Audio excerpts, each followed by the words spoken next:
Well, I think a lot has changed over the last 50 years in America and in education, and especially in financial and economic education in our country. When a kid goes through all the trouble of getting an education, getting an associate's degree, getting a four-year degree, we certainly want them to be able to get a job and not have financial problems get in the way of a good life. Well, if I go into an interview and I have no idea how to budget, finance, do anything with that, probably not going to get the job. That won't be good. We're going to need to know how to pay our bills and how to manage our expenses and stuff like that so that we don't end up broke real fast. It's important because if you can easily go into debt like the treasurer was talking about. When you turn 18 and you get a credit card, you don't realize that maybe you don't actually have a free $5,000 on your credit card. The North Carolina Council on Economic Education is a nonprofit that partners with the public school system to train teachers and students around economics and financial literacy. The North Carolina Council on Economic Education provides so many resources to our teachers.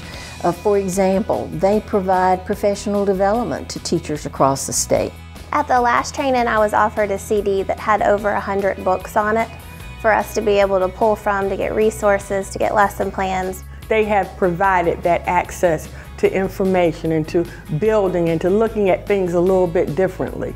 And so that's why I appreciate them so much. I couldn't have done it without them.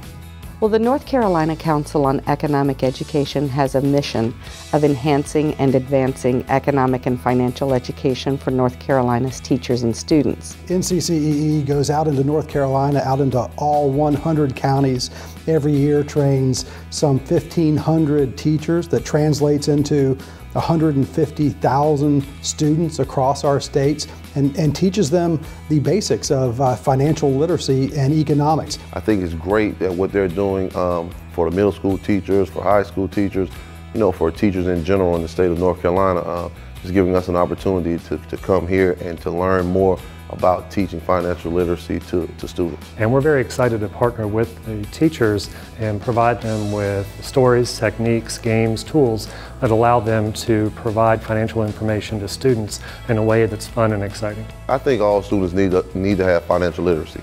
And you know, the sooner they start learning about it, the better. A lot of the things that I've come to experience through the seminar today have application in the classroom as far as raising their interest in economic issues?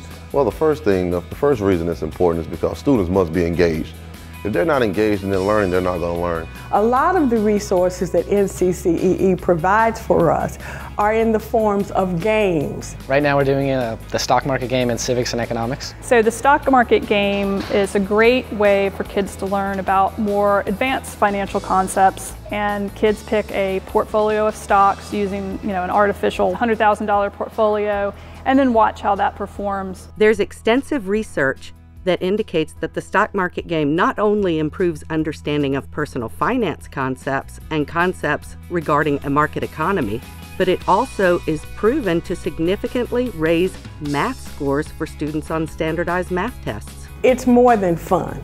It's for real. And that's what I liked about it. The stock market game is how I really got into this thing.